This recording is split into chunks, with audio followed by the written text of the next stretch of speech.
اس سے پتہ چلتا ہے اس مثال سے کہ ہم یہ نہ سوچ کے رہ جائیں کہ ہمارا فلاں وہ بے دین ہے، ہمارا فلاں اس پر کوئی غور و فکر نہیں، نظر انداز کر دیا جائے، ہم صرف تسبیح دانے پکڑ کے بیٹھ جائیں اللہ کہتے ہوئے، اللہ اللہ کی ضربیں لگاتے ہوئے، اور دوسروں کو ہم چھوڑ دیں ان کی جگہ پر، تو اللہ تعالیٰ کا یہ حکم ہے پہلے اسی کے جگہ سے عذاب شروع کیا جائے۔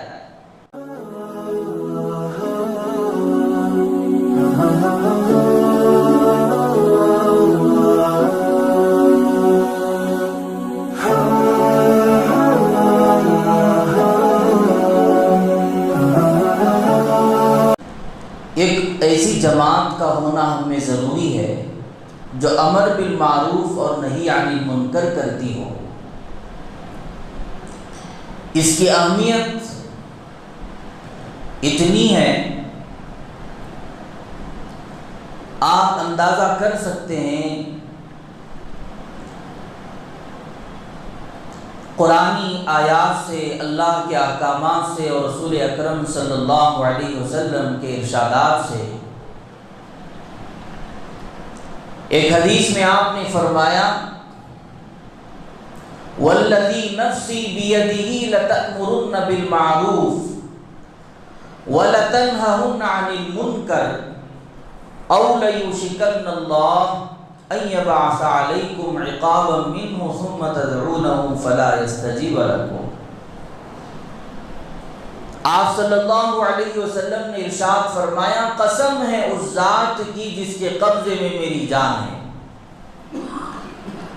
تم ضرور امر بالمعروف اور نہی عن المنکر کرتے رہو، ورنہ اللہ تعالیٰ کا عذاب تم پر آ جائے گا، پھر تم دعا کرو گے تو تمہاری دعا قبول نہیں ہوگی۔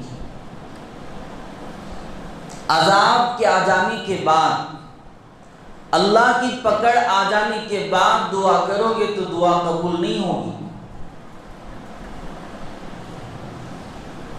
ایک اور حدیث میں نے جو پڑھی، اللہ کے نبی فرماتے ہیں من رأى منکم منکرا فَلْيُغَيِّرْهُ بِيَدِهِ فَإِن لَّمْ يَسْتَطِعْ فَبِلِسَانِهِ فَإِن لَّمْ يَسْتَطِعْ فَبِقَلْبِهِ وَذَلِكَ أَضْعَفُ الْإِيمَانِ۔ جو کوئی دیکھے کہ برا ہو رہا ہے، غلط کام ہو رہا ہے، تو اسے چاہیے کہ اپنے ہاتھ سے اس برائی کو روکے۔ اس کی طاقت نہ ہو کہ وہ ہاتھ سے روک نہیں سکتا تو زبان سے انکار کر دے، یہ کہہ دے کہ یہ غلط ہے، اور اگر یہ بھی نہیں کہہ سکتا تو دل کے اندر اسے برا سمجھے، برا جانے یہ غلط ہو رہا ہے۔ یہ ایمان کا ضعیف حصہ ہے، کمزور حصہ ہے۔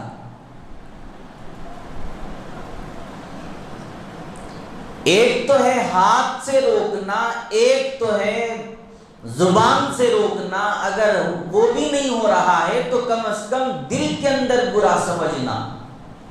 اگر یہ آخری درجے والا، کمزور درجے والا حصہ بھی ہمارے اندر موجود نہیں ہے تو پھر اللہ کی پکڑ آ سکتی ہے۔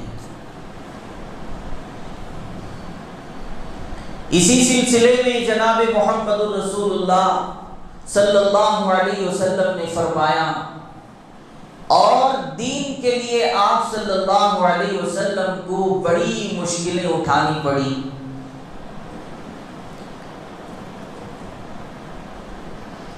اس دین کو پہنچانے کے لیے آپ صلی اللہ علیہ وسلم نے جب کام شروع کیا تو حالات اتنے آئے، آپ صلی اللہ علیہ وسلم نے خود فرمایا مجھے اتنا ستایا گیا ہے دوسرے پیغمبروں کے مقابلے میں، مجھے اتنا ستایا گیا، کسی اور پیغمبر کو اتنا نہیں ستایا گیا۔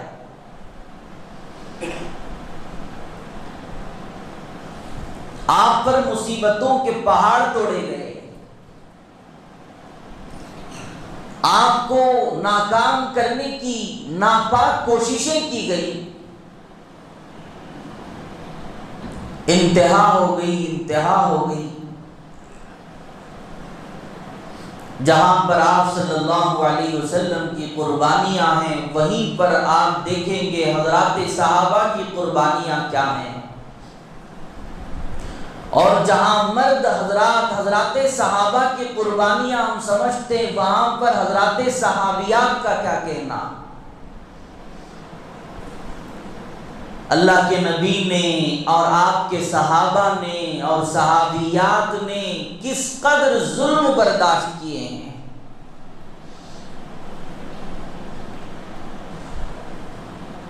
اللہ تعالیٰ نے حضرت جبرائیل علیہ السلام سے فرمایا کہ فلاں شہر ہے، اس فلاں شہر کو عذاب دو۔ حضرت جبرائیل نے کہا کہ یا اللہ اس مقام پر اس شہر میں ایک ایسا شخص رہتا ہے جو آپ کی کبھی نافرمانی نہیں کی، پلک جھپکنے کے برابر وہ غفلت میں نہیں رہتا، عبادت ہی عبادت کرتا ہے، اس شہر کو ہم عذاب میں تبدیل کر دیں۔ اللہ نے فرمایا پورے شہر کو اٹھاؤ اور سیدھے اسی پر پٹک دو، اس لیے کہ وہ تو عبادت کرتا ہے، وہ تو دین پر چلتا ہے، وہ مجھے یاد کرتا ہے، لیکن جو شریعت کے میرے احکامات کے خلاف جو کام ہو رہے ہیں اسے دیکھ کر اس کا رنگ پیلا نہیں پڑتا، کچھ اثر نہیں ہوتا اس کے اندر۔ اس سے پتہ چلتا ہے کہ دین پر عمل کرنا ہمارے لیے بھی ضروری ہے، اور دین پر عمل کرانا وہ بھی انتہائی ضروری چیز ہے۔ خود بھی دین پر چلیں اور دوسروں کو بھی دین پر چلائیں، خود بھی چلیں دوسروں کو بھی چلائیں، خود بھی جہنم سے بچیں اور دوسروں کو بھی بچائیں۔ اللہ تعالیٰ سورہ تحریم میں فرماتے ہیں یا ایھا الذین آمنوا قوا انفسکم واہلیکم نارا، اے ایمان والو بچاؤ اپنے آپ کو اور اپنے گھر والوں کو جہنم کی آگ سے۔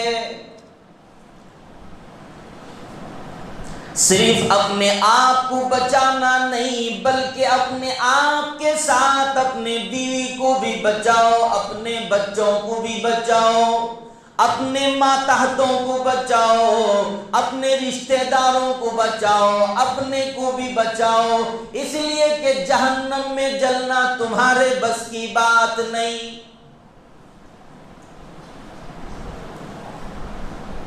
جناب محمد رسول اللہ صلی اللہ علیہ وسلم نے مثالیں دے کر بیان فرمایا، او لوگوں کیا تم سمجھتے نہیں ایک کشتی ہو اور اس کے دو حصے ہوں اور وہ چل رہی ہو پانی پر، نچلے والے حصے اگر نیچے سراغ ڈالنے اس ارادے سے کہ بار بار پانی لینے کی نوبت آتی ہے اور ہم کو اوپر جانا پڑتا ہے، اوپر سے پانی لینا پڑتا ہے، کیوں نہ ہم نیچے سے ہی سوراخ کر لیں، نیچے سے ہی ہم تختہ ہٹا لیں، اگر وہ یہ کام میں لگ جائیں، اوپر والے نہ روکیں رک جاؤ، اگر نہ روکیں تو سب کے سب ہلاک ہو جائیں گے۔